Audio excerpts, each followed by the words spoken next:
তাহলে এই ইবাদত যদি আল্লাহ সুবহানাহু ওয়া তাআলার দরবারে পৌঁছাতে হয়, আল্লাহ সুবহানাহু ওয়া তাআলার দফতরে নেকি হিসাবে পরিগণিত হোক, যদি এটা আমরা চাই, তাহলে অবশ্যই তিনটা শর্ত পূরণ করতে হবে। এক নাম্বার শর্ত হচ্ছে, ইবাদত কবুল করানোর এক নাম্বার শর্ত হচ্ছে ইখলাস আর নিয়াহ, নিয়ত পরিশুদ্ধ হতে হবে, শিরিক মুক্ত আমল করতে হবে। যাররা পরিমাণ অনু পরিমাণও যদি শিরিক থাকে, ইবাদতের মধ্যে আমলের মধ্যে রিয়া থাকে, লৌকিকতা থাকে, ওই ইবাদত আল্লাহ সুবহানাহু ওয়া তাআলা কবুল করবেন না। কেননা এটা শিরিক যুক্ত ইবাদত। আল্লাহ সুবহানাহু ওয়া তাআলা পছন্দ করেন শিরিক মুক্ত ইবাদতকে। তাইলে সর্বপ্রথম লক্ষ্য দিতে হবে আমার ইবাদতটা শিরিক মুক্ত হচ্ছে কিনা। কেননা আল্লাহ সুবহানাহু ওয়া তাআলা ইরশাদ করেন, ইন্নাল্লাহা লা ইয়াগফিরু আন ইউশরাকা বিহি ওয়া ইয়াগফিরু মা দুনা যালিকা লিমান ইয়াশা। অন্যত্র আল্লাহ সুবহানাহু ওয়া তাআলা ইরশাদ করেন, যারা আমার সাথে শিরিক করবে, অংশীদার স্থাপন করবে, তাদের আমলগুলিকে বরবাদ করে দেওয়া হবে, ধ্বংস করে দেওয়া হবে। দুই নাম্বার শর্ত হচ্ছে ওই আমলের মধ্যে পদ্ধতি, সিস্টেম, রুলস হবে মুহাম্মদুর রাসূলুল্লাহ সাল্লাল্লাহু আলাইহি সাল্লামের পদ্ধতি। আল্লাহর নবীর দেওয়া পদ্ধতির বাইরে কোনো পীর বাবা, কোনো বুজুর্গ বাবা, কোনো খাজা বাবা, গাজা বাবা, কোনো ধরনের বড় হুজুরের দেওয়া পদ্ধতি ইসলামে চলবে না। হ্যাঁ, ওই পীর বাবা, বড় হুজুর যদি বলে কাল আল্লাহ কাল আর রাসূল, তাহলে তার কথা চলবে, তার কথা মানতে হবে। কাল আল্লাহ কাল আর রাসূল ছাড়া যদি কোনো কথা বলে, ওই কথা রিজেক্টেড, প্রত্যাখ্যাত হিসেবে পরিগণিত হবে।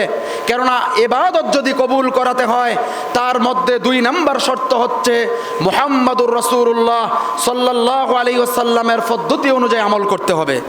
পদ্ধতি কার হবে? মুহাম্মদুর রাসূলুল্লাহ সাল্লাল্লাহু আলাইহি ওয়াসাল্লামের পদ্ধতি। এই মর্মে আল্লাহর নবী সাল্লাল্লাহু আলাইহি ওয়াসাল্লাম বলেন,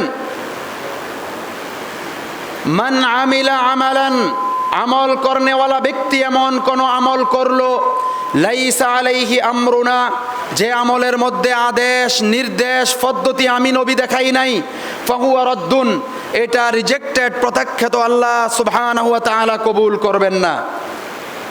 আল্লাহ সুবহানাহু ওয়া তাআলা ইরশাদ করেন, ওয়ামা আতাকুমুর রাসূলু ফাখুযুহু, রাসূল যা তোমাদেরকে দেন তা তোমরা গ্রহণ করো।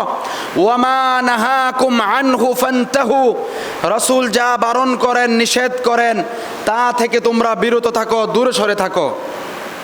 তাইলে যত প্রকারের ইবাদত, যত প্রকারের আমল রয়েছে, ওই ইবাদত এবং আমল করতে হবে কার দেখানো তরিকায়?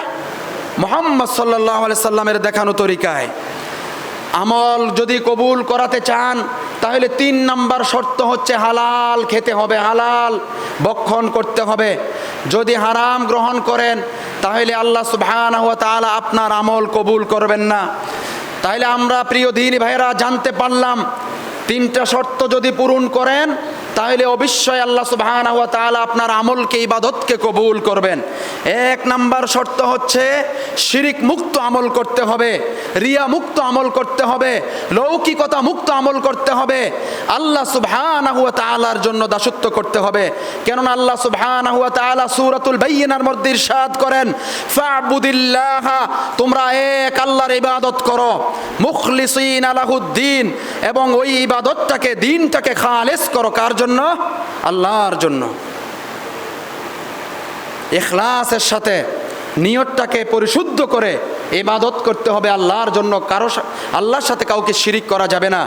আর দুই নাম্বার সত্য হচ্ছে আল্লাহ সুবহানাহু ওয়া তাআলার হাবিব, আল্লাহ সুবহানাহু ওয়া তাআলার প্রেরিত দূত মুহাম্মদুর রাসূলুল্লাহ সাল্লাল্লাহু আলাইহি ওয়াসাল্লামের পদ্ধতি অনুযায়ী আমল করতে হবে। তিন নাম্বার শর্ত হচ্ছে হালাল রিজিক ভক্ষণ করতে হবে, আমল যদি আল্লাহর দরবারে কবুল করাতে চায়।